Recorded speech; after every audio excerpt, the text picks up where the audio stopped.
주님의 그 모든 것이 내 삶을 가득 채우네. 내 모든 갈증과 필요 주 사랑으로 만족시키니 부족함 없네. 내 영혼이 확정되고 확정되어 싸우니 믿음에 눈들어 주를 바라봅니다. 내 영혼이 확정되고 확정되어 싸우니 믿음에 눈들어 주를 바라봅니다. 모든 상황 속에서 주를 찬양할지라.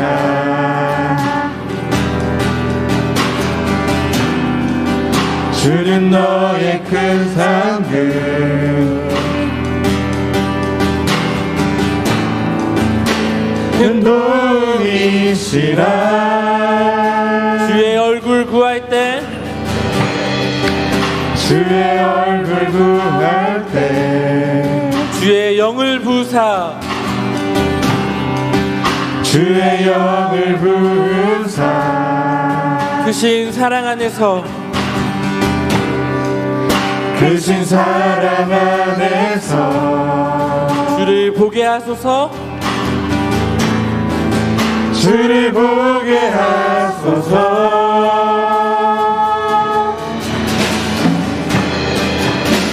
내 영혼이 확정되고 내 영혼이 확정되고 확정되어 싸우니 믿음에 눈들어 주를 바라봅니다.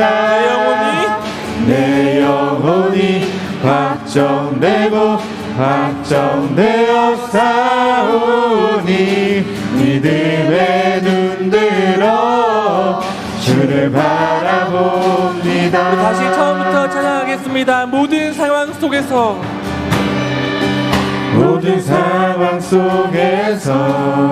아멘. 주를 찬양할지라. 주를 찬양할지라.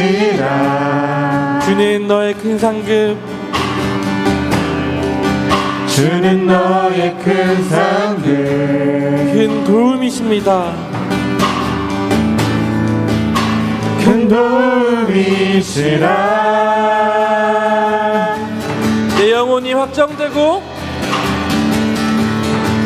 내 영혼이 확정되고 확정되어 싸우니 믿음에 눈들어 주를 바라봅니다. 내 영혼이 확정되고 내 영혼이 확정되고 확정되어 싸우니 믿음에 눈들어 주를 바라봅니다. 내 영혼이 확정되고 확정되어 싸우니 내 영혼이 확정되고 확정되어 싸우니 믿음에 눈들어 주를 바라봅니다. 내 영혼이 확정되고 확정되어 싸우니 믿음에 눈들어 주를 바라봅니다. 주를 찬양할 때 주의 나라 주를 찬양할 때 주의 나라 이미 했네. 그 영원한 나라 보게 하소서.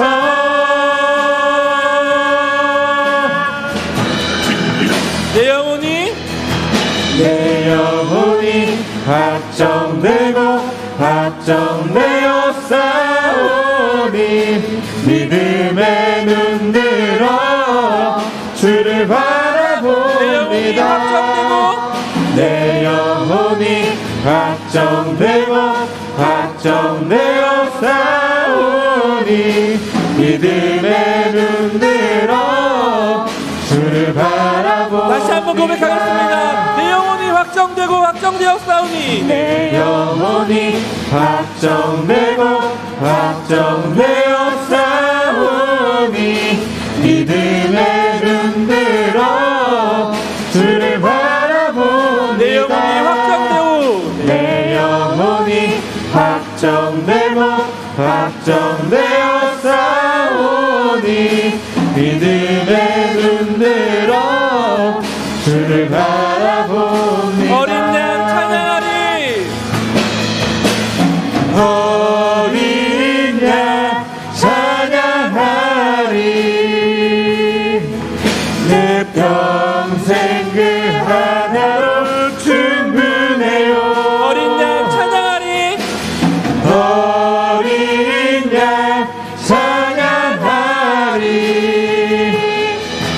내가 주의 임재 안에서 어린 양 찬양하리 어린 양 찬양하리 내 평생 그 하나로 내 평생 그 하나로 충분해요.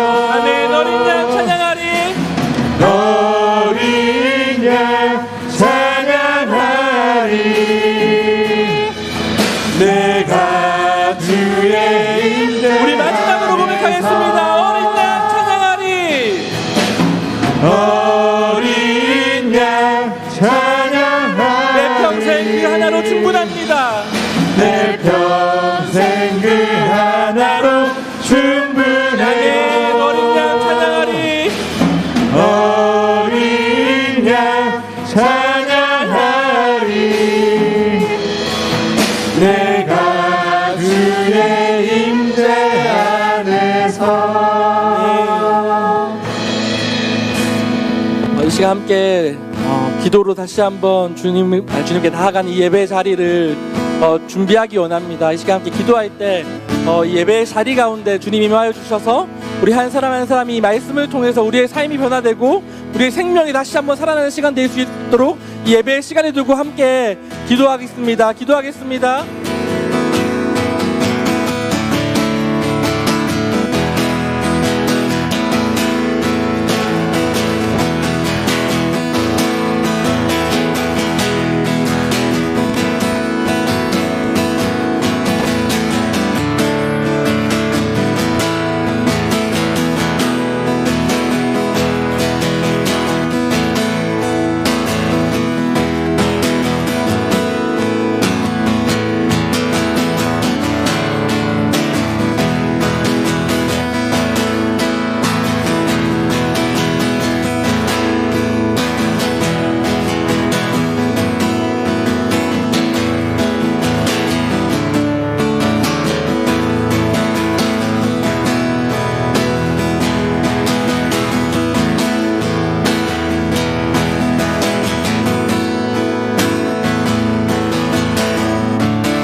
이 시간 사도신경으로 우리의 신앙을 고백하도록 하겠습니다.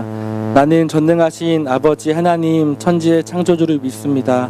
나는 그의 유일하신 아들 우리 주 예수 그리스도를 믿습니다. 그는 성령으로 잉태되어 동정녀 마리아에게서 나시고 본디오 빌라도에게 고난을 받아 십자가에 못 박혀 죽으시고 장사된 지 사흘 만에 죽은 자 가운데서 다시 살아나셨으며 하늘에 오르시어 전능하신 아버지 하나님 우편에 앉아 계시다가 거기로부터 살아있는 자와 죽은 자를 심판하러 오십니다. 나는 성령을 믿으며 거룩한 공교회와 성도의 교제와 죄를 용서받는 것과 몸의 부활과 영생을 믿습니다. 아멘. 제가 우리를 대표하여 박종명 부장 집사님 나오셔서 기도하겠습니다.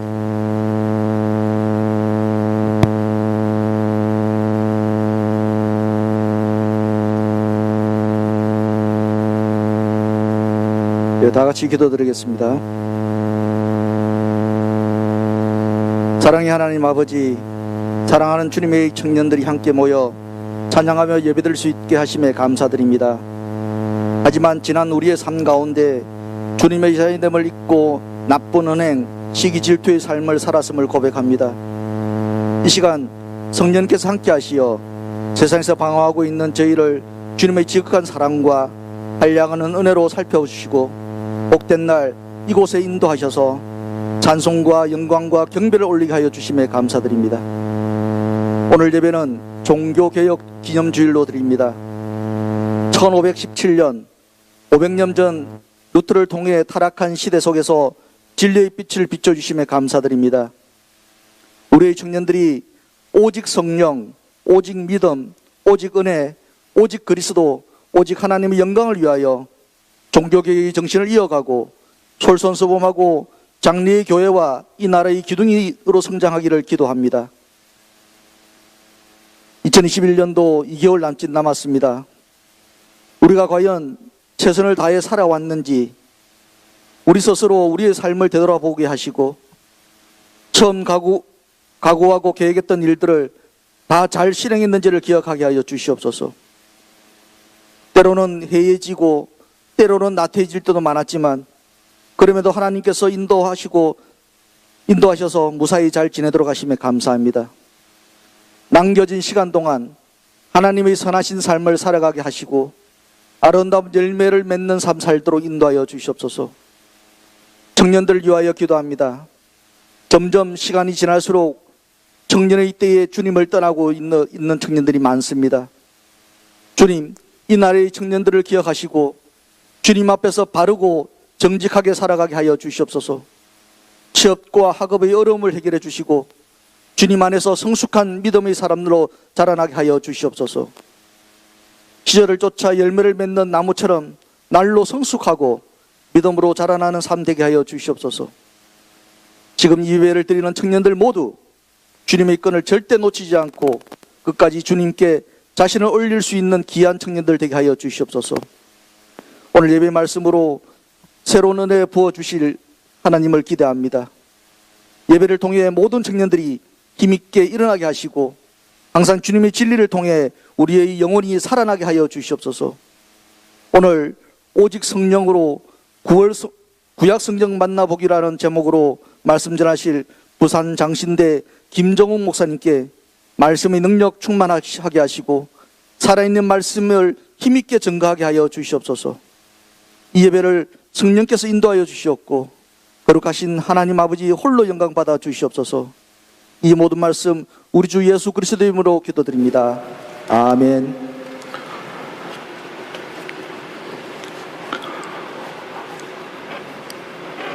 반갑습니다. 예, 잠깐 기도드리고 시작하겠습니다. 주님, 우리 가운데 늘 역사하여 주시고 어렵고 힘겨운 이 한순간 한순간 우리들 세심하게 보살펴 주시니 감사합니다. 이 시간 우리에게 주신 그 귀한 말씀을 다시 한번 돌이켜보려고 합니다.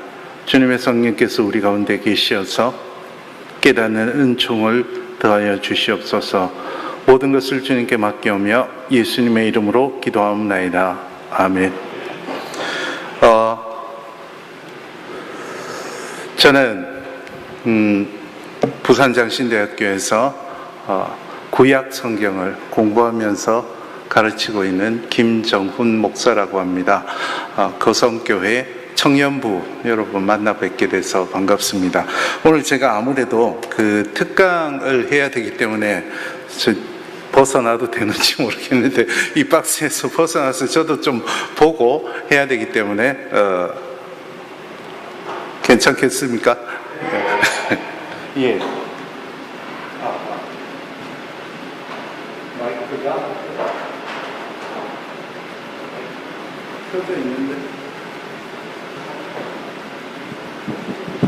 예, 됐네요. 예, 예. 자, PPT가 저쪽에는 안 보이는군요. 그래서 뭐 하면 저쪽 보면 됩니다. 오늘 여러분 아시다시피 504주년 종교개혁 기념주일도 특별히 오늘 10월 31일이라 종교개혁 기념을 하는 그 날입니다. 찬양할 때도 말씀을 해주셨고 우리 기도할 때도 말씀을 해주셨지만 우린 개신교인들 아닙니까? 그죠? 개신교회의 전통은 종교개혁에 뿌리를 두고 있습니다. 여러분 다 잘 아시는 대로 1517년 마르틴 루터가 독일의 비텐베르크 성당 정문에 95개조 반박문을 게재하는 것을 불시로 해서 유럽 전역에 걸쳐서 개신교가 종교개혁이 불릴 듯 일어났고 그것이 벌써 504주년이 되었습니다. 여러분 개신교인으로서 종교개혁 전통에 있는 것이 자랑스러우십니까?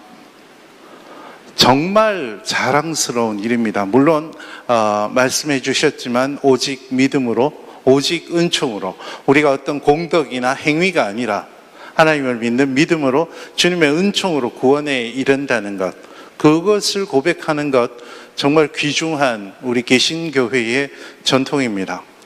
가톨릭 교회는 전혀 이런 날을 기념하지 않죠. 근데 무엇보다도 중요한 것이 솔라 스크립투라, 오직 말씀으로 라는 전통입니다. 이것이 과연 여러분 어떤 전통인지 얼마나 알고 계신지 한번 돌이켜 볼 필요가 있겠습니다. 중세 시대, 여러분 암흑 시대 그렇게 알고 계시겠지만 중세 시대에는 말씀은 사제들의 전유물이었습니다. 제가 이제 가톨릭 교회에 있는 성서학자들, 성경을 연구하는 사람들과도 자주 교류를 한 경험이 있기 때문에 제가 자신 있게 말씀드릴 수 있습니다. 가톨릭 교회는 지금도 말씀은 사제들의 전유물이라고 해도 지나친 말이 아닙니다.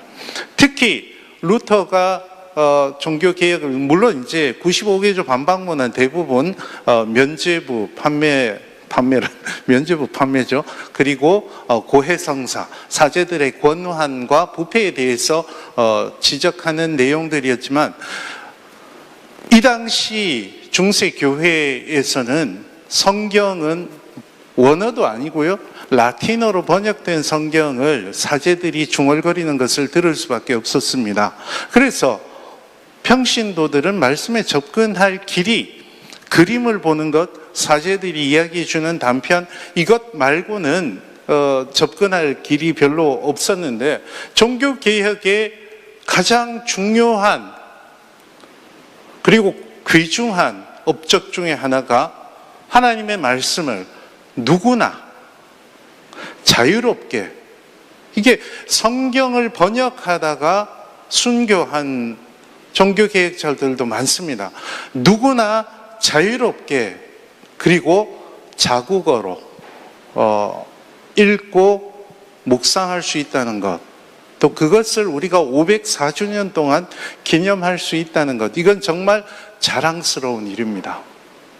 그래서 개신교회가 요즘 썩 전반적으로 사회에서 좋은 인상을 주고 있지 않은 것 같고 많은 영향력을 예전처럼 끼치지 않은 듯한 인상을 받을 수도 있습니다. 그러나 우리는 개신교인으로서 정말 자랑스러워해야 할 일이 이 종교개혁 전통, 말씀의 전통에 서 있다는 사실입니다. 그래서 종교개혁 기념 504주년 기념주의를 맞아서 우리 최윤철 목사님이 제게 부탁하시기를 말씀의 전통에 대해서 조금 이야기해 줬으면 좋겠다라고 해서 저는 구약 성경이 전공이기 때문에 원래 우리 프로들은 남의 영역은 안 건드립니다. 그래서 오늘 제목처럼 구약 성경이 오늘 우리 손에 오기까지 어떤 과정들이 거쳤는지 여러분이 막연하게 알고 계셨으나 정확하게 생각해 보지 않은 것들을 좀 이야기하려고 합니다. 신약 성경이 궁금하시면 신약 전문가를 한 번 더 초청을 하십시오. 어쨌든 저는 오늘 구약 성경의 말씀이 우리 손에 어떻게 오게 되었는지를 좀 말씀을 드리려고 합니다. 안 넘어가네? 예? 아, 잠깐만요. 너무 많이 넘어갔는데.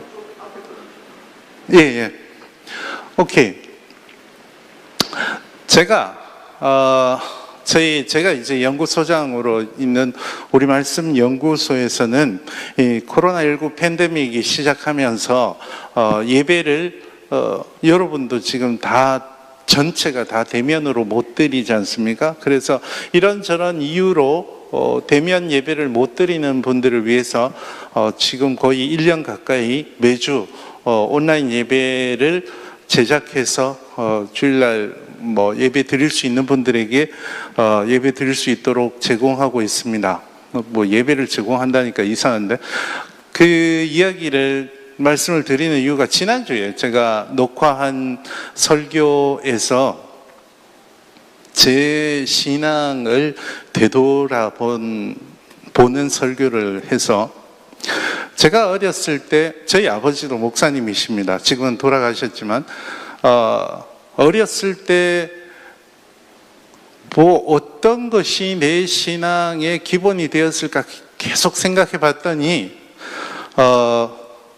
예배 시간에 잠잤던 기억이 정말 따뜻하게 떠올랐습니다. 그러니까 그게 이제 4살, 5살, 3살, 4살, 5살 이때 기억입니다. 물론 이제 그때는, 지금은 우리 대부분 오후 예배를 드리지만 예전엔 다 저녁에 예배를 드렸잖아요. 그래서 아버지가 목사님이니까 온 가족이 교회를 갔겠죠. 3살, 4살짜리가 교회에 가서 뭘 알아듣습니까? 저는 무조건 교회 가면 어머니 옆에 앉아 있다가 예배 시작하면 무조건 어머니 무릎을 베고 누워 잤습니다. 근데 그 기억이 너무 좋아요. 그러니까 이렇게 누워서 저기 전정에 있는 그 조명들을 보면서 스르르 잠들었던 기억이 너무 좋습니다. 그리고 저희 아버지가 여러분 여러 목사님들 여러 스타일이 있으시겠지만, 저희 아버지는 예전에 한번 설교가, 예전 분들이 그런 분들이 많았어요. 발동이 한번 설교가 왱 걸리면 쭉 가다가 그 설교 끝날 때 발동이 끝나는 그 웅변가 스타일이셨어요. 그래서 잘 귀에 안 들어왔습니다. 근데 그래도 저는 그 기억들이 너무 좋고, 그리고 제 기억 속에 있는 찬송가가 나의 사랑하는 책 비록 헤어졌으나, 그 찬송이죠. 그 어렸을 때 정말 어머니가 신경질을 내실 정도로 막 계속 불렀어요. 그때는 왜 불렀냐면, 주의 선지, 지금은 조금 달라졌더라고요. 가사가 달라지는 게 맞았는데, 2절에 보면 주의 선지 엘리야 병거 타고 하늘에 올라가던 일을 기억합니다. 이게 너무 멋있는 거예요. 근데 성경에 보면 이번에 자세히 보니까 바람 타고로 바뀌었어요. 주의 선지 엘리야 바람 타고 하늘에 올라가던 일을 기억합니다. 그게 맞아요. 성경에 그렇게 되어 있어요. 회리바람으로 되어 있어요. 어쨌거나 어머니가 이렇게 들려주시던 성경 말씀, 이런 것들이 굉장히 마음속 깊이 자리 잡고 있었고, 대학을 일반 대학에서 다른 전공을 하고 신학대학원을 가고, 또 신학대학원 졸업하고 또 대학원 석사학위를 하고, 석사학위를 성사학으로 구약학으로 했습니다. 그리고 그것도 모자란다 싶어서 유학을 가서 구약을 또 공부하고, 그러면서 계속 신학을 해야 되겠다. 어려서부터 이제 막연하게 신학을 해야 되겠다라는 생각을 하면서 계속 마음속에 있었던 질문이 이겁니다. 성경을 어떻게 읽고 그 뜻을 새길 것인가? 제가 석사학위 논문, 박사학위 논문, 그 다음에 책도 쓰고 하면서 늘 첫머리에 이렇게 질문을 한 적이 많습니다. 성경을 어떻게 읽고 이해하고 그 뜻을 새길 것인가? 여러분한테 같은 질문을 한번 해보겠습니다. 여러분은 구약 성경, 제가 이제 오늘 구약 성경 이야기를 하기 때문에 구약 성경을 어떻게 읽고 어떻게 뜻을 새기고 있으십니까? 아마 다들 성경 읽는 방법들이 있으시고 또 묵상하는 방법들이 있으실 겁니다. 근데 제가 오늘 처음에 말씀드렸던 것처럼 우리가 막연하게 생각은 하고 있었지만 정확하게 생각하지 않았던 것이 있습니다. 여러분 우리말로 성경 읽으시죠? 그죠? 우리말로 성경을 읽기 때문에 두 가지 오해 아닌 오해를 할 가능성이 있습니다. 오해하진 않습니다. 그런데 생각하지 않을 가능성이 있어요. 첫 번째, 구약 성경이 우리말로 처음에 기록되지 않았다는 것은 막연하게 아실 겁니다. 그죠? 근데 성경을 막상 읽고 그 뜻을 새기다 보면 마치 성경이 우리말로 기록된 것처럼 처음부터. 그러니까 그렇게 의도적으로 생각하려고 하는 건 아닌데 눈에 보이는 게 우리말 성경이기 때문에 그 생각에 더 클 가능성이 있습니다. 그러다 보면 자칫하면 우리말 성경 자구가 신격화될 수가 있습니다. 말씀의 의미보다 그 자구 하나 때문에 서로 막 교단이 갈라지고 이런 일들이 있어요. 두 번째, 구약 성경이 굉장히 오래전에 기록됐다라는 것을 어렴풋하게 생각하고 계실 겁니다. 그죠? 그렇잖아요. 그죠? 1980년에 기록되지 않았을 거 아니에요? 수천 년 전에 기록됐는데 읽다 보면 마치 오늘 우리 동시대의 이야기인 듯 착각할 가능성이 있습니다. 제가 왜 이런 이야기를 드리냐 하면 구약 성경은 정말 오래된 시절의 이야기입니다. 사실 여러분 저하고도 세대차가 나실걸요. 청년들은 저는 어렸을 때 또랑에서 민물새우 잡고 붕어 잡고 이랬던 사람인데 여러분 또랑에서 민물새우 잡고 붕어 잡고 미꾸라지 잡고 해본 적 있으세요? 그거 봐요. 저하고도 벌써 세대 차이가 많이 납니다. 저는 어렸을 때 정말 시골에 깡촌에 있어가지고 버스를 중3 때 처음 봤어요. 진짜로. 중3 때 처음 보고 처음 타봤고요. 서울을 대학 시험 치려고 처음 가봤습니다. 왜 예전에 응답하라 응사에서 삼천포 그게 응사 맞나요? 응팔인가요? 응사인가요? 삼천포 거기 서울에 와가지고 택시 타고 사기당하는 이야기 있죠. 그리고 그 드라마에도 나왔는지 모르겠는데 저는 처음에 서울에 가가지고 지하철을 못 탔어요. 이게 도대체 어떻게 노란 표를 어떻게 끊는지를 모르고 그 표를 가지고 저 안에 어떻게 들어가는지 제가 몰랐으니까 그래서 지하철역 앞에서 한 30분 정도 이렇게 지켜봤어요. 그러고 겨우 탔는데 보세요. 저하고 제가 나이가 어느 정도 돼 보이십니까? 생각보다 어립니다.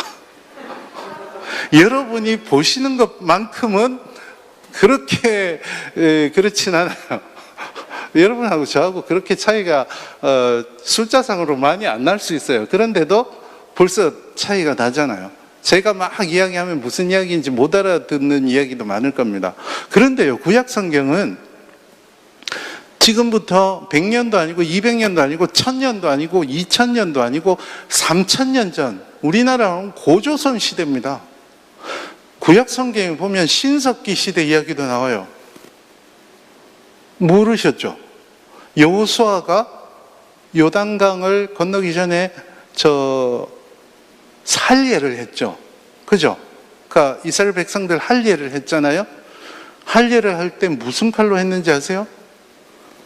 돌칼을 가지고 했다 그랬어요. 이 돌칼은 신석기 시대의 유물입니다. 그리고 이스라엘 백성들의 이야기를 보면 다 청동기 시대이고 철기 시대는 블레셋이나 등장해야지 철기 시대.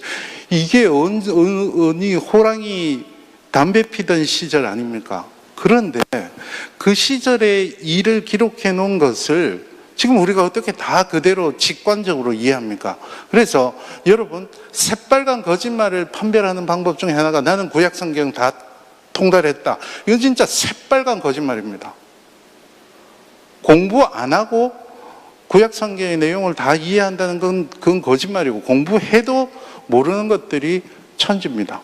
모르는 건 모른다고 해야 되는 경우가 많습니다. 그래서 오늘 여러분에게 파헤쳐 드리려고 하는 것은 성경이 얼마나 오래된 책이고 얼마나 많은 손을 거쳐왔는지를 일단 알고 그 가운데서 우리가 뭐를 깨달을 수 있을지.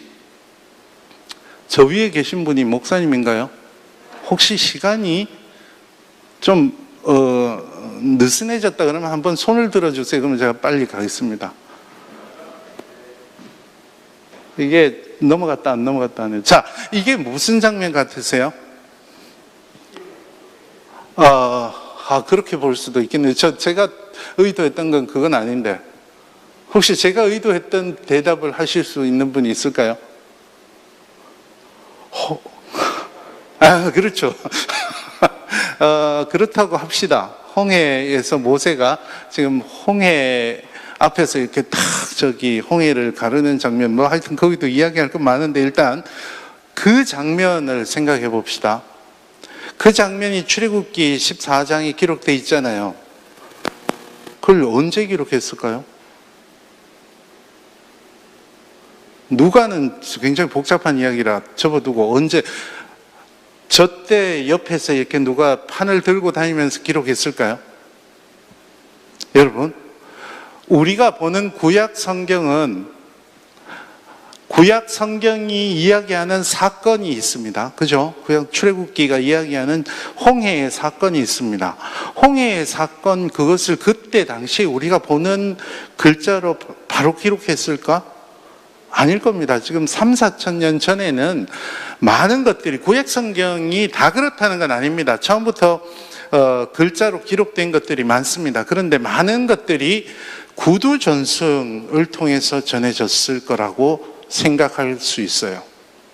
저 홍해 사건에 있었던 사람들이 그 놀라운 사건을 경험하고, 김씨는 없죠, 물론. 이스라엘에는 성이 없습니다, 원래. 아버지 이름이 성입니다. 예수님 이름도 예슈아 벤 요셉, 그래서 요셉의 아들. 근데 구약 시대의 사람들은 성 대신에 그 가문이 깊으면 깊을수록, 여러분, 우린 다 유교는 아니지만 집안이 그 뼈대가 있으면 있을수록 더 높은 데까지 제사를 지내죠, 그죠? 마찬가지로 이스라엘 사람들도 가문의 뼈대가 깊으면 깊을수록 할아버지, 증조 할아버지, 고조 할아버지 막 이렇게 이름이 긴 경향이 있습니다. 어쨌든 간에 각 집안에서, 그리고 여러 사람들이 입에서 입으로 전하다가 그것이 누군가 기록했을 거고, 또 우리가 보는 성경에 오기까지, 구약 성경의 본문이 이야기하는 사건과 구약 성경 본문 사이에도 이미 오랜 세월이 거친다는 것을 우리가 생각해 볼 필요가 있습니다. 그래서 오늘 우리가 구약 성경 본문의 역사를 좀 이야기를 하려고 하는데, 자, 이게 뭔지 아십니까?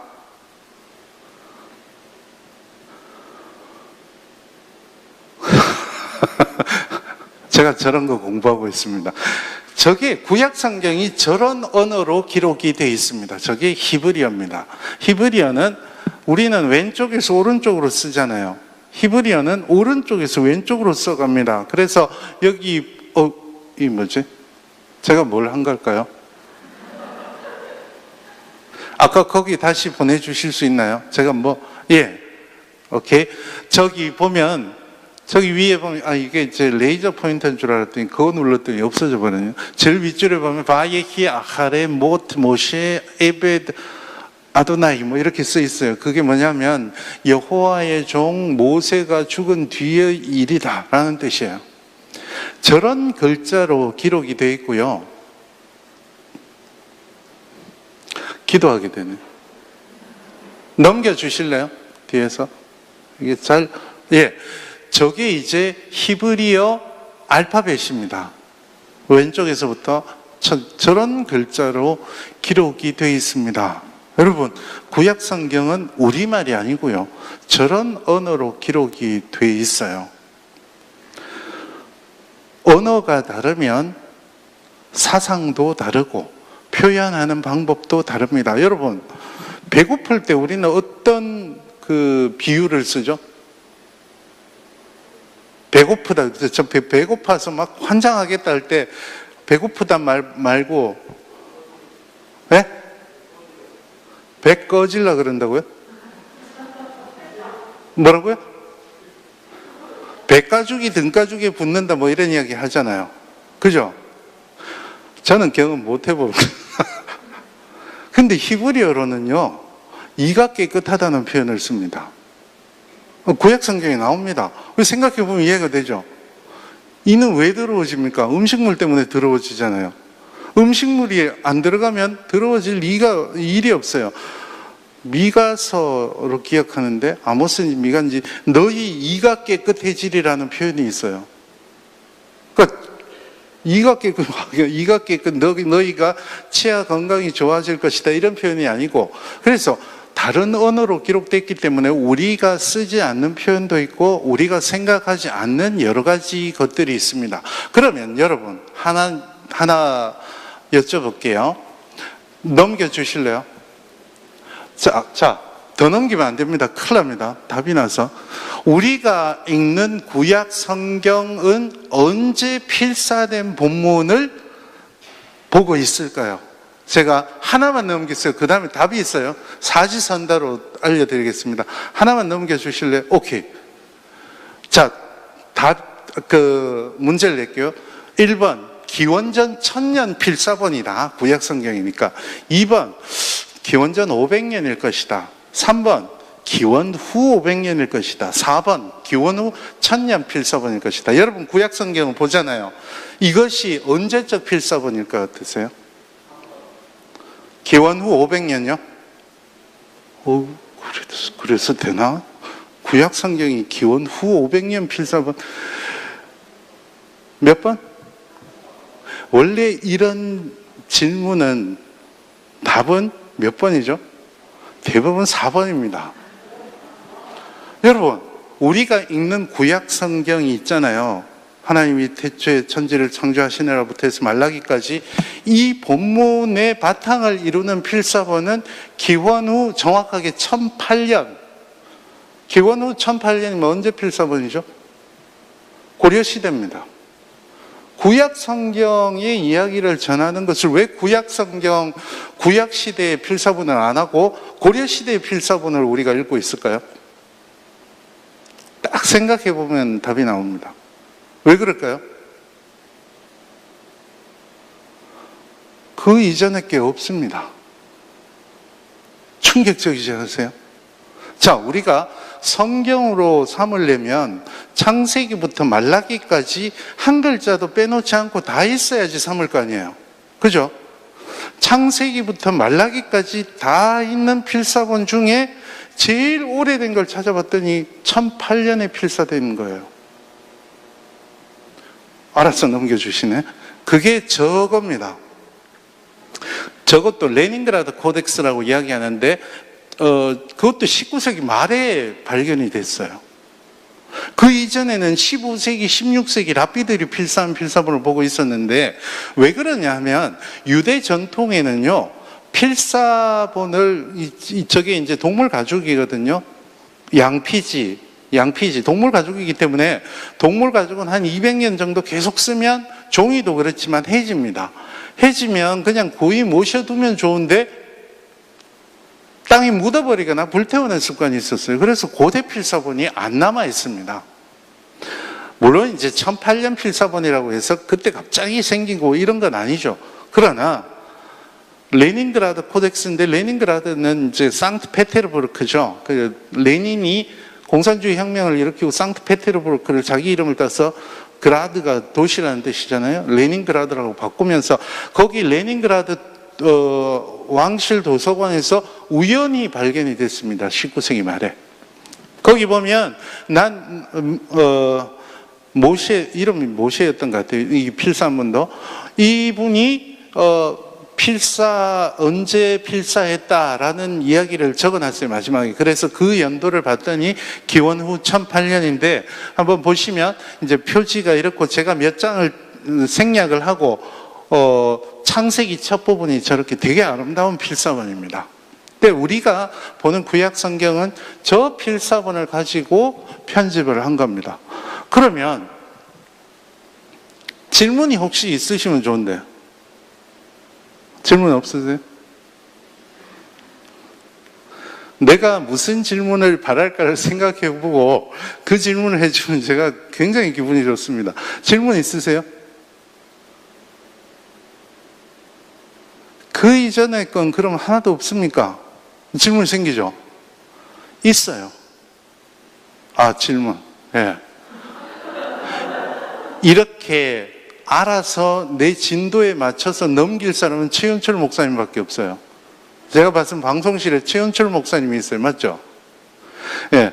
더 오래된 것은 없습니까? 있습니다. 있습니다. 있는데 너무 이제 조금밖에 없거나 아니면 몇 가지 문제가 있는데 그 중에서 두 가지만 오늘 여러분과 함께 이야기해 보려고 합니다.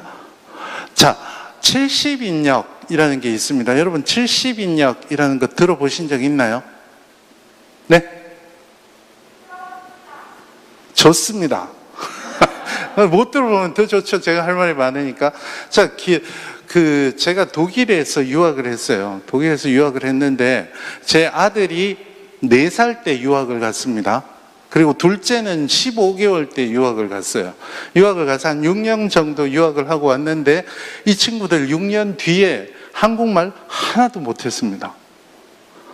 그래서 제 아들들을 혼내려면 혼을 못 냈어요. 왜 그런지 아세요? 한참 애들이 하다 보면 제가 한국말로 막 혼을 내잖아요. 그럼 얘들이 못 알아들어. 혼을 내도 효과가 없어요. 그래서 알아듣게 혼을 내려고 독일어로 혼을 내잖아요. 제가 화가 안 나요. 왜 화가 안 납니까? 장문을 해야 되거든요.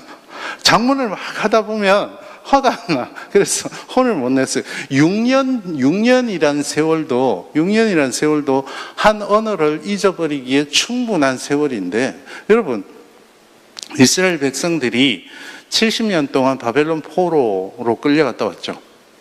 끌려갔다 오고, 그리고 나서 페르시아 시대 식민지죠. 일종의 식민지였고, 그리고 나서 헬레니즘 시대 디아스포라 유대인들이 전 세계에 흩어져 있어요.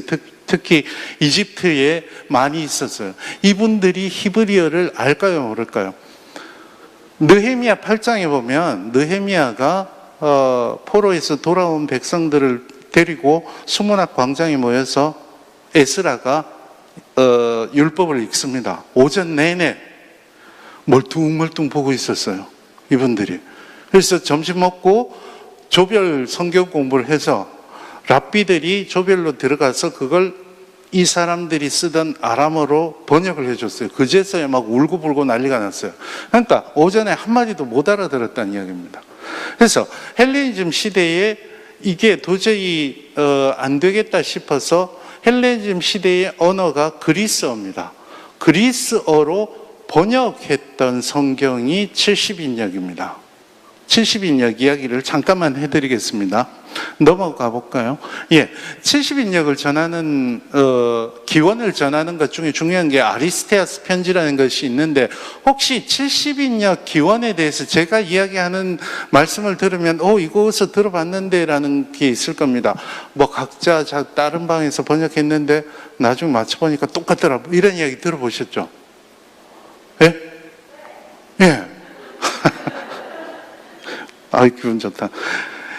그 이야기가 아리스테아스 편지가 전한다고, 아리스테아스 편지가 70인역이 어떻게 번역됐는지를 이야기하는데 여기엔 그게 없어요. 그래서 제가 교회 이제 70인역 이야기할 때마다 이야기를 해줍니다. 그런 이야기 여기 없다.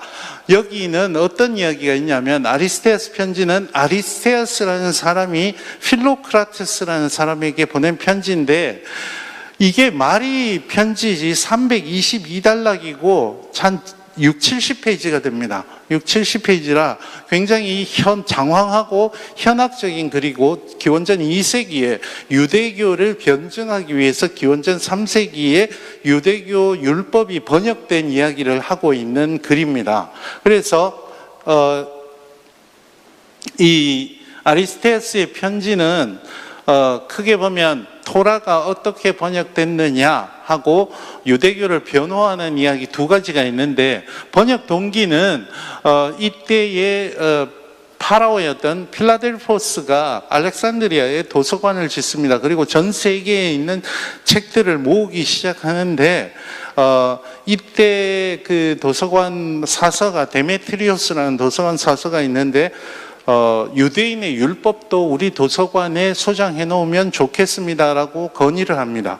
그래서 건의를 하는데 그때 이제 조건으로 번역자들이 직접 알렉산드리아에 와서 번역을 해야 된다. 그리고 번역자들이 오는 조건으로, 외교는 가는 게 있어야 오잖아요. 그죠? 그래서 그 앞 세대의 용병으로 왔던 유대인들을 다시 돌려보내주고 뭐 선물도 보내주고 이렇게 합니다. 그래서 엘레아자르, 이때 대제사장이 엘레아자르였는데 엘레아자르가 한 지파에 6명씩, 몇 명입니까? 몇 명? 72명의 명단까지 다 나옵니다. 여기 72명을 알렉산드리아에 파견을 합니다. 파견을 해서 뭐 여러 가지 이야기가 있는데 맨 마지막에 301부터 322에서만 이 번역의 이야기가 나오는데, 매일 아침에 세수를 하고 목욕을 하고 번역을 하고 같이 저녁에 다 비교하고 데메트리오스에게 그날 번역한 것을 보고하고 매일 같이 이 작업을 했어요. 그러니까 각자 다른 방에 들어가서 나왔더니 똑같더라 이런 이야기는 여기는 없습니다. 다만 여기에 있다면 번역을 마치고 봤더니 약속이라도 한 듯 72일이었더라 뭐 이 이야기는 있어요. 근데 그런 이야기는 없습니다. 근데 문제가 있어요. 지금 번역자가 몇 명입니까? 72명이었어요. 근데 우리가 지금 이것을 왜 70인역이라고 이야기하느냐, 70인의 번역이라고 이야기하느냐. 그 다음에 두 번째는 우리 그 교회에 널리 퍼져 있는 그 각자 들어가서 번역했는데 맞춰보니까 똑같더라. 이건 어디서 나온 이야기냐? 첫 번째 72가 넘어가 봅시다. 72가 왜 70이 됐느냐? 여기에 대해서는 저뿐 아니라 많은 학자들이 연구를 했는데 답은 445입입니다. 어떻게 하다 보니까 70이 됐어요. 그래서 누군지도 몰라요. 어떤 초대 교회 교부가 어쩌다가 70이라고 했어요. 그래서 70인에 의한 성서라고 했어요. 그걸 그리스어를 음력하면 저렇습니다. 하기야 그라페 카타투스 헤브도메 콘타. 하기야 그라페 그러면 거룩한 책이란 거 뜻이고요. 투스 헤브도메 콘타. 헤브도메 콘타가 그리스어로 70이라는 뜻이에요. 누군가가 저렇게 이야기했는데 갑자기 저게 좋아 보였던 겁니다. 그래서 그 뒤로부터는 사람들이 다 70을 썼어요. 그래서 70인에 의한 번역, 앞에 다 빼고 카타투스 헤브도메 콘타 또는 파라 헤브도메 콘타, 이게 1세기, 2세기 지나가면서 막 확 퍼집니다. 갑자기 70이 어느 날 됐는데 그 다음부터는 72가 안 나온 겁니다. 그것이 이제 라틴어 교부들에게 넘어가면서 인터프레타치오 세프투아긴타 세니오rum이라고 했는데, 인터프레타치오는 번역이란 뜻이고 세프투아긴타가 라틴어로 70이란 뜻이고 세니오rum은 장로라는 뜻입니다. 그래서 이렇게 되고 이게 영어의 70인역이 septuagint라고 이야기해요. 영어로 이게 여기서 온 겁니다. 그리고 LXX로도 표기하는데 L이 라틴어 수로 50이죠. X가 10이죠. 다 더하면 70입니다. 그래서 70이 됐는데, 그럼 왜 70이라 그러냐? 성경이 70을 좋아합니다. 7은 완전수잖아요. 그래서 72보다는 70이 좋았던 거예요. 그래서 70을 선호하는 구약 성경의 경향이 여기에 영향을 미쳤을 것이다. 야곱, 이집트로 내려간 야곱의 자손들도 70이고 모세와 함께 시내산에 올랐던 장로들도 70이고 70이라는 걸 굉장히 좋아해서 72보다는 70이 좋아서 아마 그랬던 것 같아요. 여기는 좀 제가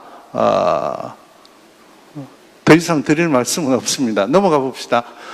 그러면 우리가 흔히 알고 있는 이야기는 어디서 나왔느냐? 제가 이제 70인역 입문이라는 책을 한 10여 년 전에 쓴 적이 있어요. 그때 책을 쓰면서 굉장히 많이 그 초대 교부들의 이것과 70인역 번역과 관련해서 있었던 이야기들을 많이 조사했는데 드디어 범인을 찾았습니다. 넘어가 보세요. 넘어가면 이레네우스라고 아마 여러분 한 번에 이렇게 들어봤을 겁니다. 기원 후 2세기에 이레네우스라는 교부가 넘어가서요. 프톨레, 이거는 별로 중요한 이야기 아니고, 그 다음에 번역자들이 각자 따로 번역을 했는데 나중에 왕이 보는 앞에서 번역을 비교해 보았더니 똑같더라. 라고 이야기를 처음 했어요. 거짓말했죠. 이게 근데 사람들이 되게 인상 깊었나 봐요. 70인역 이야기하면 항상 이 이야기만 도는 것 같아서. 어쨌든 이렇다. 제가 드리고 싶은 진짜 말씀은 이게 아니고 70인역의 필사본은 그러면은 우리가 구약성경 히브리어로 된 구약성경 필사본은 1008년에 필사된 게 가장 오래됐다 그랬는데 70인역은 어떠냐? 훨씬 더 오래된 게 많습니다. 넘어가 볼까요? 저거는 기원 전 3세기의 필사본입니다. 지금부터 한 2000 몇 년, 300년 전의 필사본인데 신명기의 일부입니다. 신명기 일부. 근데 저게 뭐냐면 파피루스예요. 파피루스인데 어디서 발견됐는지 들어보시면 깜짝 놀라실 겁니다. 미이라를 쌌던, 미이라를 겉에 이렇게 뭐로 감싸잖아요. 그걸 이렇게 뒤져보다 보니까 뒤에 반대에 이렇게 글자가 있어서 봤더니 성경이에요. 누군가가 성경인 줄 모르고 미라를 쌌나 봐요. 그래서 지금까지 발견된 성경 필사본 중에 거의 제일 오래된 필사본 중에 하나입니다. 신명기 20장의 일부를 기록하고 있죠. 그 다음에 한번 넘어가 볼까요? 저거는 기원 후 2세기의 파피루스입니다. 파피루스인데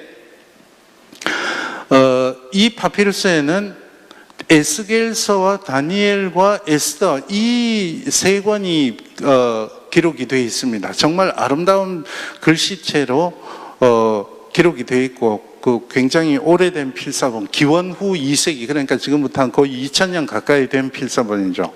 그리고 다음에 넘어가 보시면 지금 70인역의 표준으로 삼고 있는 필사본이 저 필사본입니다. 이른바 바티칸 사본이라고 이야기해서 기원 후 4세기 필사본이고 기독교 필사본입니다. 그래서 창세기부터 요한계시록까지 다 있어요. 기원 후 4세기. 이것 말고도 70인역의 필사본은 거의 2000개가 넘습니다. 신약 필사본은 5000개가 넘어요. 그러니까 이 필사본들 중에 이제 본문을 삼는데 기원 후 4세기의 필사본이니까 우리가 이야기했던 레닌그라드 코덱스보다 거의 700년 정도 오래된 필사본이에요. 근데 왜 이걸 안 쓰냐? 다음 넘어가 봅시다. 왜 안 쓰냐? 문제는 필사본은 700년 오래됐는데 번역본이잖아요, 이거는. 원어 성경이 아니고 그리스 번역본이기 때문에 한계가 있습니다. 그러면 더 오래된 것은 없느냐? 있어요. 그 다음 넘어가 봅시다. 쿰란 성경 본문이 있습니다. 여러분 쿰란 들어보셨나요? 안 들어보셨죠? 그러면 오늘부터는 반드시 들어봤다고 이야기하셔야 됩니다. 아시겠죠? 예. 아니, 저 대답 잘 하시더니 지금 그 기운이 빠지셨나 봐요. 쿰란은 그 성서학은 특히 구약학은 이 쿰란이 굉장히 중요합니다. 쿰란은 뭐냐면 사해 서북 쪽에 있는 와디 이름입니다. 와디가 뭔지 아십니까? 이거는 성경의 문제가 아니라 지구과학의 문제인데 그 와디는 이스라엘은 우리나라처럼 봄, 여름, 가을, 겨울이 있는 게 아니고 건기와 우기가 있습니다. 지금이 이제 우기가 시작할 쯤이에요, 이스라엘은. 우리가 말하는 겨울은 우기입니다. 비가 내립니다. 비가 겨울에만 내려요. 거의 집중해서. 그리고 건기가 있습니다. 그래서 이 건천에는 우기에만 물이 흐르고, 건기에는 물이 안 흐르는 천을 와디라고 이야기를 하죠. 그 와디 사해 서북 쪽에 있는 사해 서쪽은 예루살렘에서 사해로 가는 이쪽은 다 광야지대, 사막지대입니다. 그래서 물이 잘 없어요. 그 물이 잘 없고 비가 많이 안 내리기 때문에 뭐가 오래 보존될 조건이 되어 있는 거죠. 넘어가 봅시다. 1947년이 중요합니다. 1947년에 쿰란이 발견됐는데 이 이야기를 들어보셨을 거예요. 왼쪽 위에 보시면은 저 가운데 구멍 새까만 거 2개 보이세요? 저기가 동굴입니다. 그 밑에도 보면 동굴이 있는데 잘 안 보이시겠다. 저기 한 사람이 앉아 있는데 베두인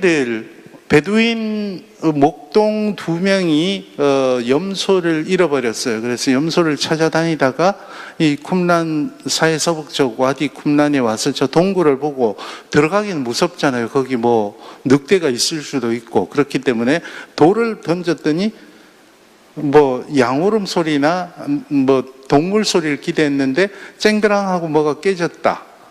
그래서 들어가 봤더니 필사본이 있었던 겁니다. 와디 쿰란은 사해가 저기 있으면 저쪽 왼쪽 위 넘어가 보면 사해 뭐 잘 안 보이네. 뭐 하여튼 그렇습니다. 서북 쪽에 있는 쿰란인데 넘어가 보세요. 넘어가 보면 이런 왼쪽에 있는 게 거기서 발견된 항아리를 보관한 겁니다. 저게 깨져 있었던 거죠. 저 안에 오른쪽에 보는 것과 같은 필사본들이 10몇 개가 담겨 있었어요. 그래 이 베두인들이 처음에 딱 보니까 얼핏 봐도 오래된 것 같아서 자기들 천막에 가지고 가서 한 며칠 동안 천막에 걸어놨답니다. 이걸 어디다 쓰나. 그러다가 지나가는 행상들에게 이걸 팔았어요. 얼마에? 진짜로 거짓말 안 하고 $4에 팔았습니다. 그때부터 $4가 유행한 거죠. 김영철 씨까지. 진짜로 그걸 $4에 팔았어요. 근데 이것이 성서학의 정말 엄청난 전환기가 된 사건이었습니다. 말씀드린 대로 이 1947년에 쿰란에서 이 필사본들이 발견되기 전까지 성경 필사본은 레닌그라드 사본이 제일 오래된 거였어요. 물론 이제 단편적으로는 8세기 사본도 있고 7세기 사본도 있고 했지만 예수님 시대까지 거슬러 올라가는 성경 필사본이 히브리어 성경 필사본이 없었어요. 그래서 하나 넘어가 보세요. 금방 그게 이사야 필사본인데 전 세계에서 이제 고고학자들이 달려들기 시작했습니다. 왼쪽부터 보면 왼쪽에는 이제 프랑스 사람인데 롤랑 드보라는 신부님이고 그 다음에 멜리크 하딩 뭐 이런 학자들인데 왜 이 사람들이 다 하나같이 담배를 물고 있어서 좀 그렇긴 한데 전 세계에서 1947년부터 해서 거의 10여 년 동안 이잡듯이 뒤졌는데 동굴이 11개가 발견이 됐어요. 필사본이 있는 동굴이 11개가 발견이 됐고 그 중에서 4번째 동굴은 동굴과 더불어 유적지도 같이 발견이 돼가지고 이제 쿰란 공동체의 것이다라는 추측도 하게 했죠. 그래서 여기서 와디 쿰란 근처 사해에서 물론 이 고고학자들이 뛰는 데는 또 뭐가 같이 뜁니까? 도굴꾼들도 같이 뜹니다. 그래서 많은 것들이 암시장에 팔려가지고 다시 되찾아오는데 노력과 수고가 돈도 많이 들었던 그런 일도 있습니다. 그래서 한 10여 년 동안 동굴이 11개가 발견이 됐고 전체 성경만 있는 게 아니라 공동체의 규율이나 뭐 여러 가지가 있어요. 900여 개의 필사본 전체 필사본과 필사본 단편, 어떤 건 조각 몇 개만 발견된 게 있고 900여 개의 필사본이 발견이 됐고, 성경 필사본은 210개 정도가 발견이 됐습니다. 그래서 210개의 필사본들이 지금 우리가 알고 있는 창세기부터 말라기까지 거의 모든 책들을 다 가지고 있어요. 에스더만 빼고. 에스더가 왜 빠졌을지 모르겠어요. 에스더가 성경으로 인정 안 받았을 가능성도 있지만, 에스더가 분량이 길지 않기 때문에 벌레들이 다 먹었을 가능성도 있어요. 왜냐하면 여러분, 역대기 있죠. 역대기 굉장히 길잖아요. 쿰란에서 발견된 역대기는 딱 3조각이 남았어요. 그래서 한 2-3구절밖에 안 남았는데 역대기는 역대기거든. 그래서 에스더가 있었는데 없어졌을 가능성도 있고, 어쨌든 갑자기 성경 필사본이 1000년을 거슬러 올라가게 된 겁니다. 1947년에 히브리어 필사본. 이사야 같은 경우에는 이사야 1장부터 66장까지 완전하게 보존된 필사본이 2개가 발견이 됐습니다. 그래서 많이 발견이 돼서 엄청난 일이 있었죠. 그 다음에 보시면, 하나 넘어가 보시면, 월스트리트 저널의 기사를 제가 하나 가져왔는데, 1950, 몇 년이야? 1952년일 것 같아요. 월스트리트 저널에 저기 보면, The Four Dead Sea Scrolls 좀 판다는 이야기예요. 기원전 200년까지 거슬러 올라가는 성경 필사본을 판매합니다. 사주세요. 그러니까 이 연구를 하려면 돈을 좀 고상하게 이야기하는 게 연구비, 그렇죠? 돈이죠, 뭐. 연구비가 필요한데, 그 이제 후원할 곳을 찾는 저런 기사도 있었죠. 그래서 사실은 이게 유기물입니다. 필사본이. 동물 가족이고 파피루스고 다 유기물이기 때문에 아무리 건조한 지방에서 보존이 됐더라도 2000년이 지나면 부식돼 버립니다. 그래서 전체 다 온전하게 보존된 것은 거의 없고, 대부분 만지자마자 그냥 바스러져 가지고 거의 파편들, 손톱만한 거에서부터 시작해가지고 파편들만 남아 있었어요. 그래서 지난 한 50여 년 동안 예루살렘을 중심으로 해서 이 파편들의 퍼즐을 맞추기 시작한 거예요. 50년 동안. 그래서 2002년에 더 이상 못 맞추겠다 그러고 샴페인 터뜨리고 끝났어요. 그때까지 한 40여 권이 퍼즐 맞춘 것이 출판이 됐습니다. 그리고 우리는 완성했다. 원래 머리에 먹물 많이 든 사람들이 자존심만 세가지고 우리 더 이상 못하겠다는 이야기 안 하고 우리 다 했다라고 이야기했어요. 개뿔 무슨. 아직 예루살렘 그 박물관 수장고에 가면 쪼가리들이 많이 있습니다. 그래서 어쨌든 2000년을 거슬러 올라갔어요. 근데 여러분이 이미 문제가 뭔지 발견을 하셨을 겁니다. 2000년이나 거슬러 올라간 히브리어 필사본인데, 요게 이제 이사야 필사본이고 대부분은 저렇게 단편 조각들만 남아 있는 거죠. 문제가 뭐냐? 오래된 히브리어 본문이지만 쿰란 본문은 불완전합니다. 그래서 쓰지 못하고 아직도 여전히 1008년의 필사본이 가장 오래된 필사본이지만, 이제 문제가 또 하나가 생깁니다. 과연 아까 70인역의 2000여 개의 필사본과 쿰란의 필사본과 우리가 가지고 있는 히브리어 1008년의 필사본이 다 똑같을까를 생각해 보는 겁니다. 똑같을까? 여러분에게 제가 맨 앞에 있는 형제한테 한 2문장 정도 구술해 주고, 그걸 이제 구술해서 여기 끝에까지 가면 다른 문장이 돼 있을 가능성이 높습니다. 그런데요, 이사야서가 다 있다 그랬잖아요. 이사야서를 지금 우리가 가지고 있는 이사야서하고 쿰란 비교를 해봤을 때 96%가 똑같았어요. 놀라운 일입니다. 그래서 얼마나 세심하게 필사했는지를 알 수가 있어요. 근데 문제는 4%가 달라요. 이거는 실수한 것들도 있고, 하나님은 실수가 없으세요. 성경님은 실수가 없으신데 사람들은 실수를 합니다.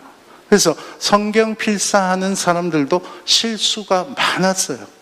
필사하다 보면 여러분도 이렇게 타이핑 하다 보면 씁니다 쳐야 되는데 막 급하게 하다 보면 스느닷 되고 이런 거 있잖아요. 그리고 또 졸면서 하다 보면 합니다 막 3번 쓰고 그러잖아요. 우리 성경 필사자들도 그렇게 열심히 필사했는데 이런 게 굉장히 많습니다. 그러면 어떻게 해야 돼요? 뭐라고요? 필사본은 못 고치죠, 이미. 비교를 해야죠. 그죠? 비교하고 분석을 해서 뭐가 실수였는지를 판가름을 해야 됩니다. 제가 전공하는 게 그겁니다. 성경에 많은 필사본들이 있는데 다른 경우가 있어요, 본문이. 다른 거는 그대로 여러분 성경을 읽는데 성경이 어느 본문에 가서 본문이 여러 개다 이러면 됩니까? 안 됩니까? 판가름을 해줘야 됩니다. 그것이 이제 넘어가 볼까요? 넘어가 보세요. 본문 비평이라는 학문 분야가 있습니다. 여러분은 본문 비평이라는 학문 분야에서 이제 지금 보시는 것처럼 비평본이라고 이야기를 합니다. 우리가 기본으로 삼는 게 아까 말씀드렸던 고려 시대의 필사본이잖아요. 고려 시대의 필사본보다 1000년, 2000년이 오래된 쿰란 필사본도 있고 70인역도 있고 이것들을 비교해서 혹시라도 고려 시대의 필사본이 뭔가 실수한 게 있으면 실수하지 않은 본문을 여러분에게 제공해 드려야 되는 거죠. 그것이 이제 원칙들이 있습니다. 원칙들이 있고 그렇게 본문 비평을 한 결과를 여러분이 읽고 계시는 겁니다. 성령님이 어디에 임재하실까? 저는 계속 그런 질문을 합니다. 하나님은 실수가 없으신데 필사본에는 실수가 있어요. 그러면 성령님은 실수한 필사본까지만 역사를 하고 그 이후에 본문을 공부하는 사람들에게는 성령이 임하지 않으실까? 한번 생각을 해보세요. 이거는 팩트입니다. 여러분, 유행하는 팩트입니다. 필사본들이 여러 개고 서로 다른 경우가 있고 결국 그것들을 비교하고 분석해서 결정한 본문을 여러분이 읽고 계시는 겁니다. 그런데요, 좀 이따가 제가 이렇게 벌려놓고 끝나면 여러분 머릿속에 막 혼란만 있으니까 좀 이따 정리할 겁니다. 그런데 문제는 여러분이 성경을 히브리어로 안 읽고 계시잖아요. 우리말 성경을 읽고 계시잖아요. 우리말 성경도 이게 복잡합니다. 생각보다 정말 복잡합니다. 그래서 요거 지금 우리나라까지는 왔어요. 어떻게든 왔어요. 근데 우리나라에서 여러 가지가 있는데 가장 먼저 구약 성경, 신약 성경 벌써 1800년대 중반부터 계속 번역이 돼 있어서 그건 제가 이야기를 안 하겠습니다. 구약 성경은 가장 먼저 번역된 것이 1898년에 러시아 출신 선교사, 원래 이분이 알렉산더 피터스라는 분인데 원래 이분이 유대인이었어요. 유대인이었다가 기독교로 개종하고 우리나라에 선교사로 와서 시편 찬료라는 것을 번역을 했습니다. 시편이 150편이잖아요. 그 중에 62편을 뽑아서, 중요한 시편들을 뽑아서 번역을 했습니다. 우리말로. 우리말 최초의 번역, 구약성경 번역 1898년에 나온 시편 찬료인데 제가 시편 찬료를 보니까 정말 잘 번역했어요. 순우리말로. 그리고 그 다음에 한번 넘어가 보실까요? 우리말 하나 더 넘어갔는데요. 그 앞에, 예. 우리말로 번역된 그 완성된 구약 성경, 그 성경 전서로 1911년에 성경이 완성돼서 처음 번역이 됐습니다. 그래서 구약 전서라고 이야기를 하고 구주강생 1911년이라고 돼 있고 지금 왼쪽에는 명치 44년, 저건 안타까운 일입니다. 일제강점기에 번역이 돼서 그리고 대형 성서 공회에서 후원을 해서 번역을 했기 때문에 저걸 이제 우리가 보통 편의상 구역이라고 부릅니다. 구역. 옛날 번역이라고 해서 구역이라고 부르는데요. 저는 지금 계속 그 논문도 쓰고 있고 한 것 중에 하나가 구역 성경을 새롭게 평가해야 된다라는 입장입니다. 구역 성경을 번역했던 번역자들, 주로 이제 선교사들하고 조사들이라 그러죠. 우리나라 사람들. 조사들이 함께 번역을 했는데, 이 번역은, 평민, 뭐라 그러죠? 양반 반대는 뭐죠? 그러니까 그렇게 비하하는 말 말고 하여튼, 양반이 아닌 사람들, 한자를 모르는 사람들을 위해서 번역을 했습니다. 그래서 순 우리말 번역입니다. 그런데 문제가 생겼어요. 이 성경이 번역되자마자 개혁위원회가 꾸려졌는데, 개혁위원회에서 가장 주도적인 역할을 했던 분이 연세대학교를 세운 언더우드. 지금 언더우드 대단한 분이라고 알고 있잖아요. 대단한 분은 맞아요. 언더우드가 거의 주도를 했는데, 여러분 아시다시피 언더우드는 왕실과 연결되어 있던 선교사였어요. 그래서 언더우드의 대상은 양반들이었습니다. 그래서 1937년에 자그마치 26년 동안 개정 작업을 해서 성경 개혁이 나왔습니다. 개혁 성경이. 근데 문제는 구역의 그 아름답던 우리말들이 다 국학문 혼용체로 바뀌었습니다. 이것이 이제 여러분이 보는 성경의 말투가 된 겁니다. 그래서 저는 조금 이따 다시 말씀을 드리는데, 그 다음에 한번 넘어가 봅시다.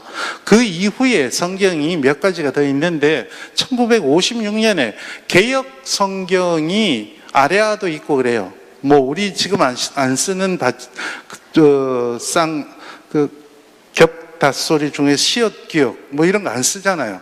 이런 것들 다 없애고 맞춤법 개정안에 따라서 맞춤법만 바꾸고 몇 가지만 바꾼 게 한글 개혁, 1956년에 나온 한글 개혁 그대로예요. 개혁 성경 37년에 나왔던 개혁 성경 그대로고, 그게 이제 맞춤법들만 바꿔서 개혁 성경이 됐고, 그게 1998년까지 여러분이 청년분 아니고 여기 계신 분들이 주로 읽으셨던 개혁 한글 성경이 1937년에 번역된 겁니다.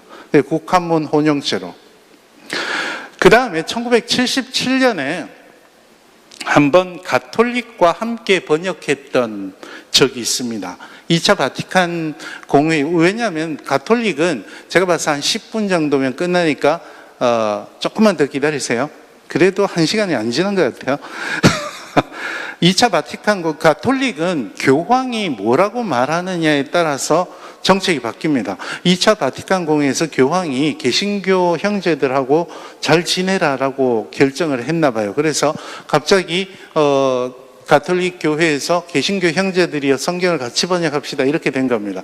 그래서 그때까지는 가톨릭 교회는 성경이 없었어요, 사실. 놀랍죠? 제가 가톨릭 형제들하고 몇 번 일을 하다가도 깜짝깜짝 놀랍니다. 성경은 그렇고 막 이렇게 나와요. 그래서 성경이 굳이 없어도 사제만 있으면 신앙생활 할 수 있는 것이 가톨릭 교회입니다. 그래서 우리가 이 종교개혁 504주년을 맞으면서 자부심을 가질 필요가 있는 거예요. 우리는 말씀 없으면 시체 아닙니까? 시체는 아니죠. 그죠? 말씀이 굉장히 중요한 사람들 아닙니까?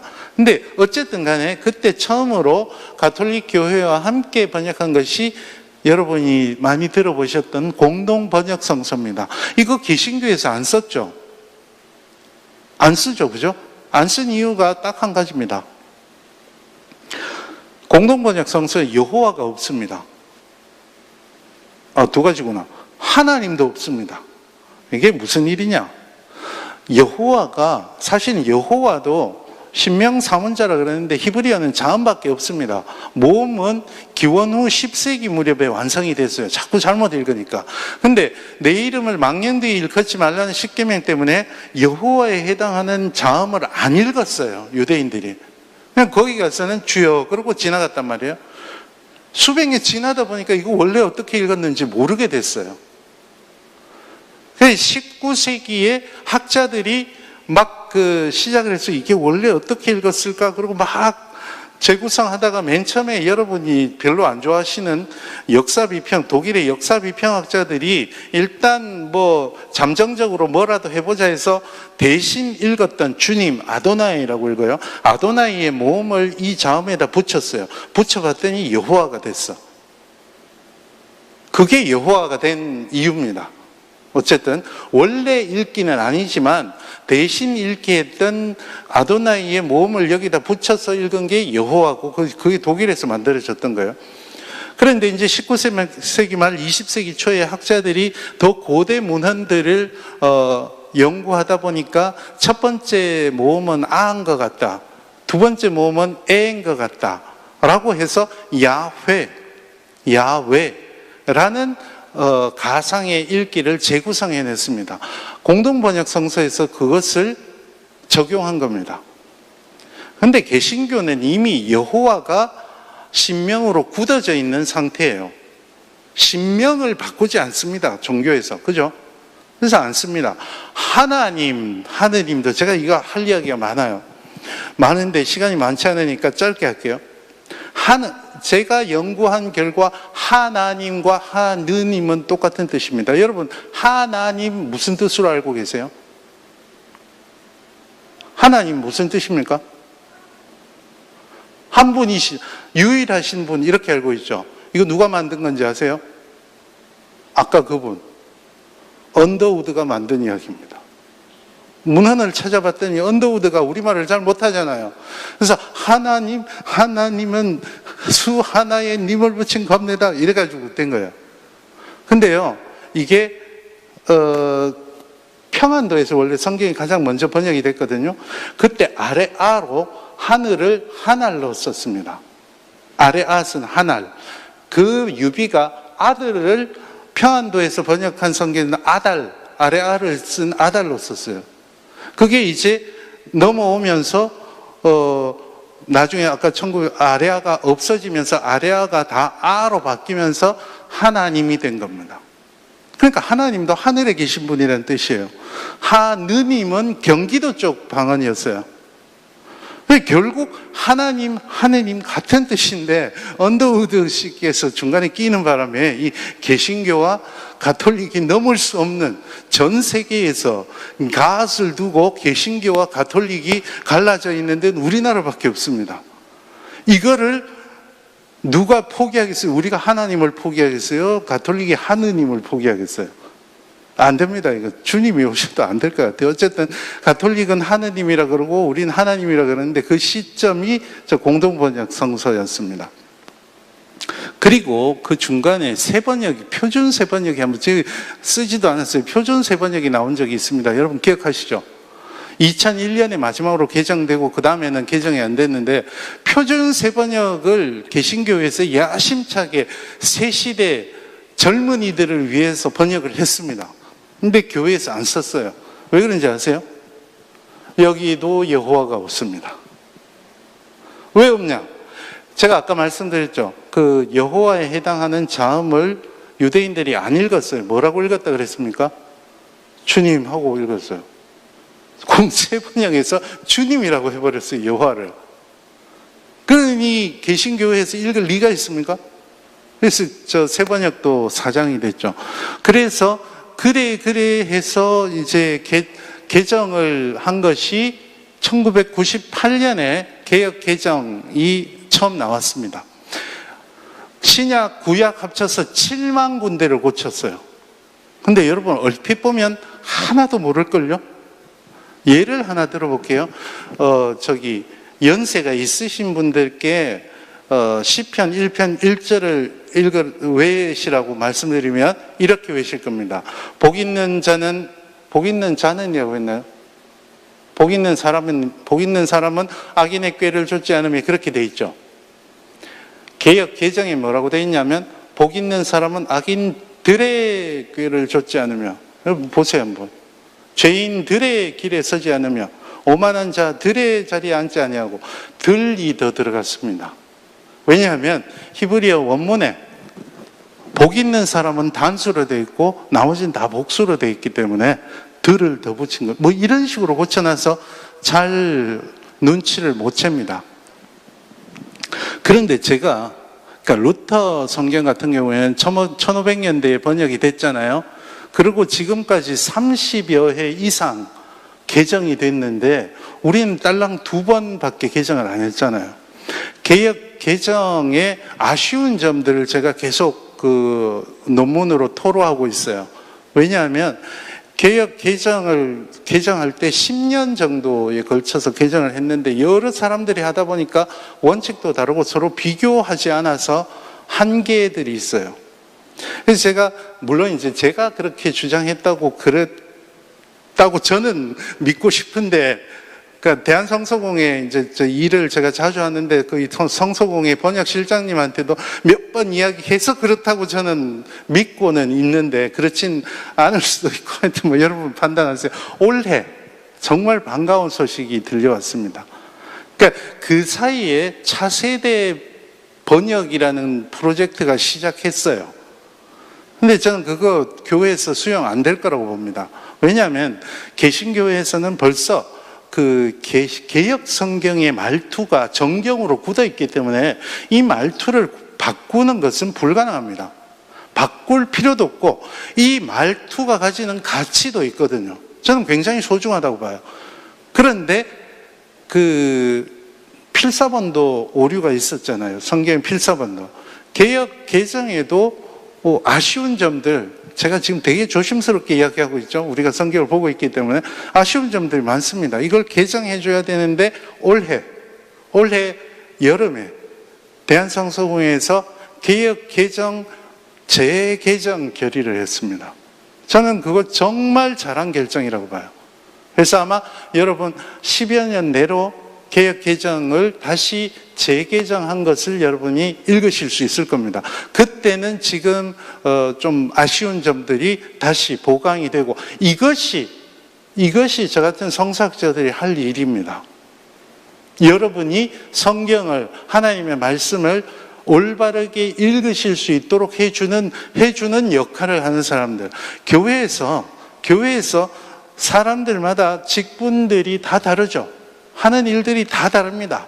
그래서 저마다 자기가 하는 일을 소중하게 여기고 또 인정을 해줄 필요가 있는 거죠.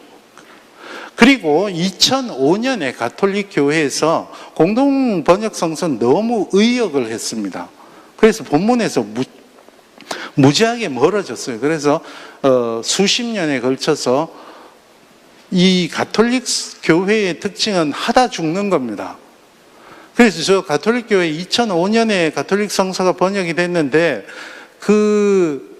여러 명이 있었어요. 여러 명이 하다 죽고 그 사람 죽으면 그 다음 사람이 하고 이런 식으로 해서 완성이 된 게 지금 가톨릭 성서는 가톨릭은 저걸 보고 있고 우리나라에서는 그래도 가장 최근에 번역된 게 가톨릭 성서입니다.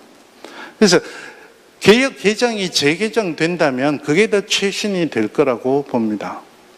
제가 지금까지 이야기한 것이 뭐냐 하면요, 구약 성경에 있었던 최초 사건에서부터 오늘 여러분이 성경을 읽기까지 얼마나 많은 단계를 거쳤는지를 한번 고려할 필요가 있다는 거예요. 근데 구약 성경을 읽을 때 너무 막 읽습니다. 그냥 대충. 가만히 생각해 보면 뭐가 이해 안 되는지를 좀 고민하면서 읽을 필요가 있겠어요. 이해 안 되는 부분이 분명히 있습니다. 언어의 차이 때문에, 시대의 차이 때문에.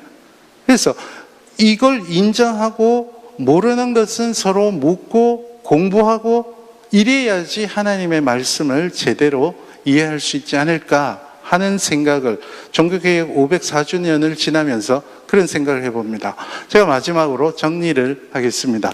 첫 번째, 성경은요, 말씀드린 대로 굉장히 오랜 세월을 걸쳐서 기록되고 전승되었습니다. 여러분이 상상하는 것보다 훨씬 더 오랜 세월. 그래서 전승 과정에서 많은 층과 결이 생겼습니다. 그렇기 때문에 구약성경 본문은 이런 모든 과정을 전제하고 있으므로 끊임없는 연구와 그것을 수용하는 일이 필요합니다. 그래서 글자 우리말 자구에 한동안 그 성서 침례교 말씀 보존학회라는 이단이 우리나라에 성행한 적이 있었습니다. 그건 뭐냐면 하나님의 말씀은 한글 킹제임스 버전에만 있다고 그랬어요. 그리고 우리가 보는 개역 개정은 사단이 변개한 성경이라고 이야기했어요. 그럼 뭐 뒤에도 이야기는 많은데 그렇게 한글 성경에 목매는 그런 오류를 범할 수 있습니다. 그렇다고 해서 말씀을 가벼이 하라는 이야기가 절대 아닙니다. 성령 하나님, 제가 아까 말씀드린 대로 성령 하나님의 역사와 조명하심은 성경의 사건에 분명히 있었을 겁니다. 그리고 구두전서, 입에서 입으로 전하는 사람들의 신앙 고백에도 성령 하나님이 역사하셨을 겁니다. 그리고 편집하고 필사하는 사람들, 그 필사하면서 얼마나 힘들었겠어요. 한 글자 한 글자 하나님이 나올 때마다 목욕하고 필사했대요. 여러분 성경을 그렇게 대해본 적이 있습니까? 그렇게 거룩한 마음으로? 그리고 인쇄하는 사람들, 번역하는 사람들, 이 사람들에게도 성령은 역사하셨고, 그리고 계속 연구하는 과정, 그리고 여러분에게 성경을 풀어주는 목사님, 전도사님, 그리고 여러분에게 직접 성경을 가르쳐 주시는 선생님, 성경 교사들 모두, 이 모든 것들이 하나님께서 우리에게 주신 말씀을 이해하도록 성령의 조명하심을 통해서 이루어지는 역사다. 저는 그렇게 고백하는 것이 훨씬 더 폭넓은 신앙의 고백이라고 생각을 합니다. 잠깐만요. 그게 끝이었나? 그래서 여러분이 개신교회가 가지고 있는 이 귀한 유산, 말씀에 누구든지 자유롭게 어느 때나 접근할 수 있는 솔라 스크립투라의 이 유산의 전통에 서 있는 우리 개신교인들이 오늘 다시금 자부심을 느끼고, 오늘 다시금 우리가 말씀을 읽는데 성령님께서 역사해 주시기를 간구하고요. 그리고 편협하고 좁은 신앙에서 눈을 조금 더 넓혀 보시는 것이 중요하겠다 싶어서 이런 말씀을 드리는 겁니다. 더 깊은 것은 신학교 오시면 언제든지 깊이 배우실 수 있습니다. 그러나 이거는 궁금해서 안 되겠다 싶으신 분들은 지금 넘겨주시면 질문을 한번 해주시면 좋을 것 같습니다. 어떤 질문이든 제가 대답 못할 수도 있습니다. 근데 제가 할 수 있는 한에서 여러분에게 대답을 해드리도록 하겠습니다. 네, 질문 있으신 분은 손 들면. 아무것든지 괜찮습니다.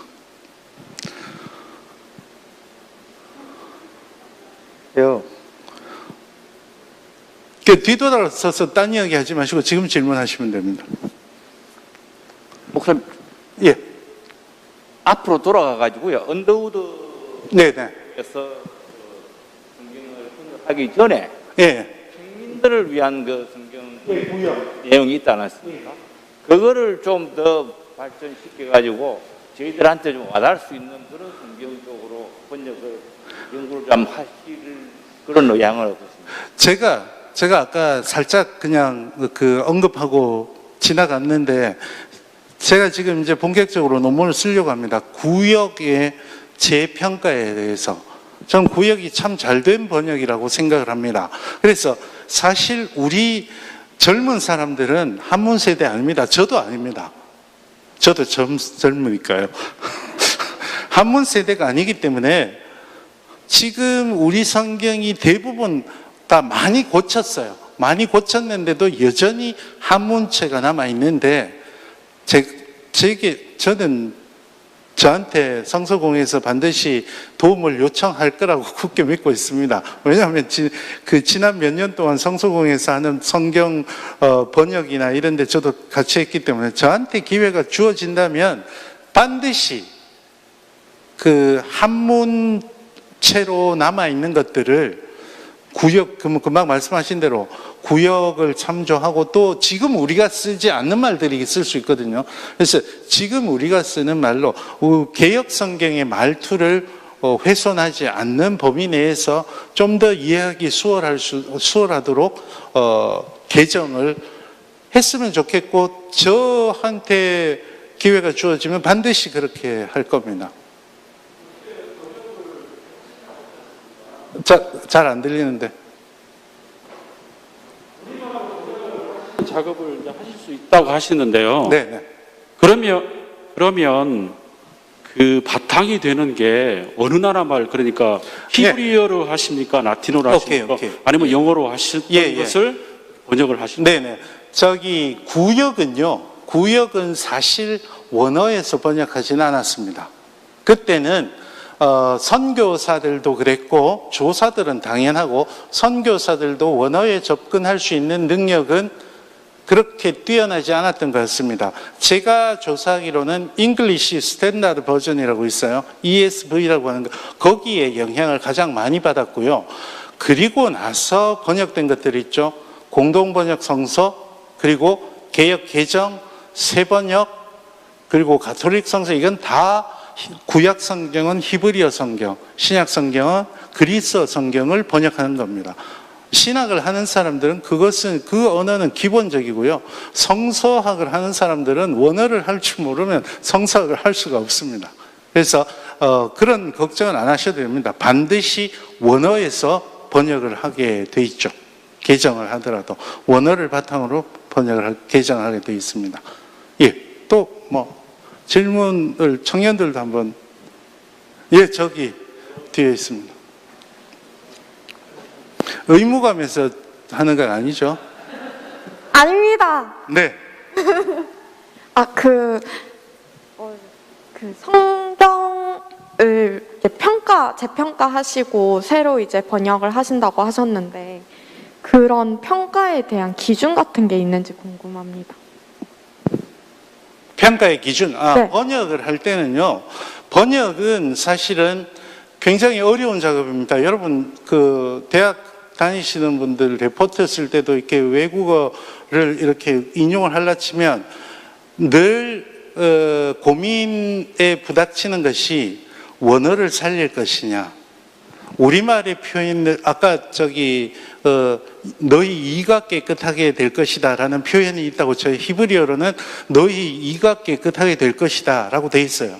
이걸 번역할 때 우리말로 그대로 너희 이가 깨끗하게 번역될 것이다 하면 직관적으로 이해가 안 되죠. 그죠? 그러나 잘 번역한 거죠. 그게 개역 성경 전통이고요. 가톨릭 성경 전통은 너희가 굶주리리라 이렇게 번역을 했습니다. 우리말로는 직관적으로 바로 들어오죠. 근데 원어는 직역이 아니죠.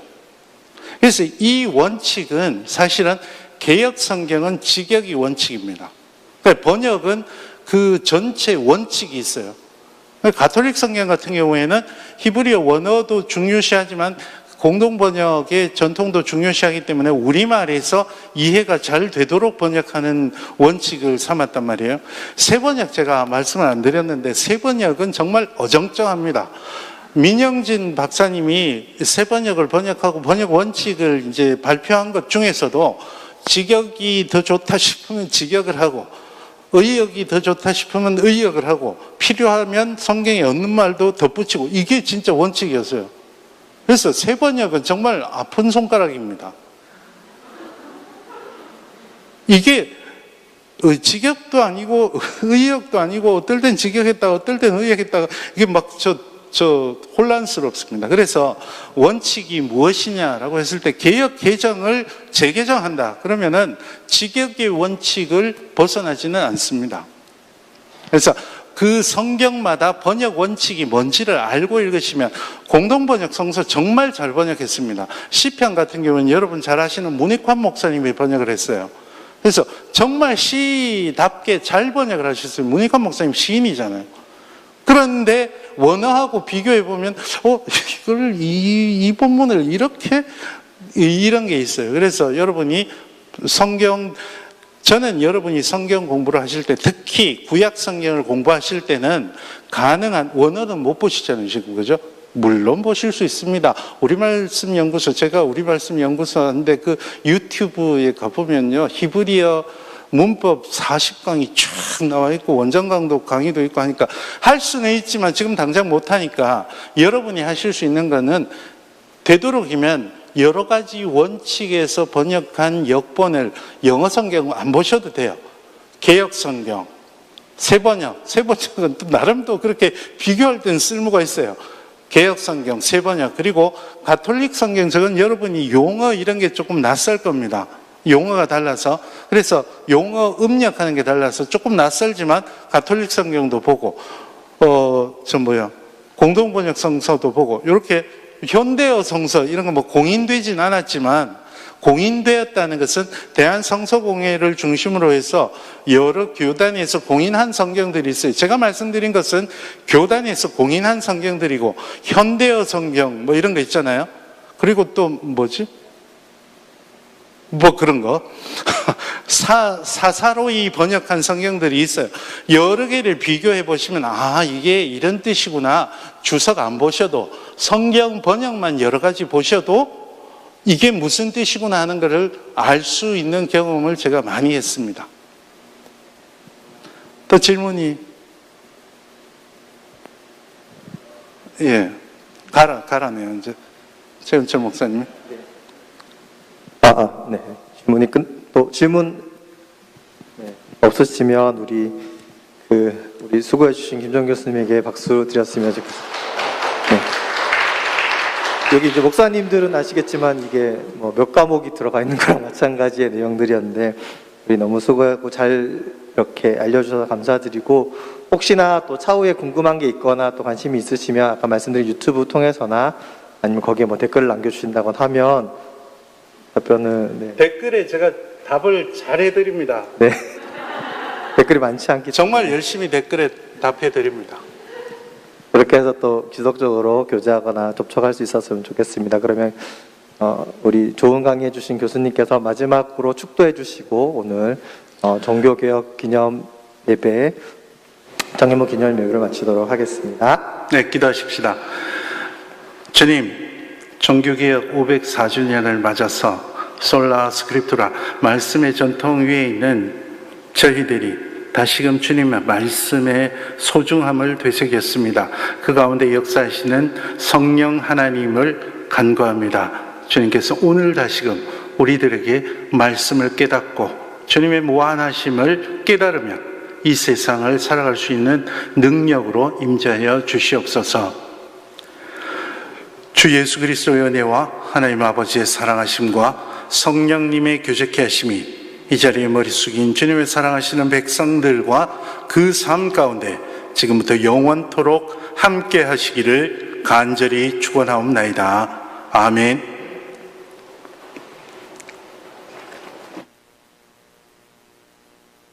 네, 광고하겠습니다.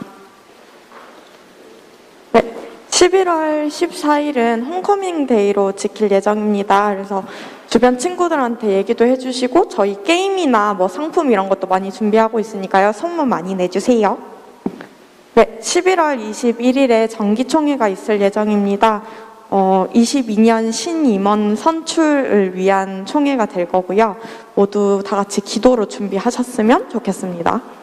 네, 저희 출석 쿠폰 계속 하고 있어요. 그래서 오늘도 리더분들한테 출석 도장 꼭 찍어달라고 하셔서 도장 받고 돌아가시면 되겠습니다. 네, 온라인 헌금은 아래 계좌로 계속 드려지고 있고 계좌 번호 모르시면 주보에도 나와 있으니까 참고해 주세요. 네, 청년부 인스타 계정 다들 알고 계시죠? 많은 팔로우와 사랑과 관심 부탁드립니다. 네, 이상입니다.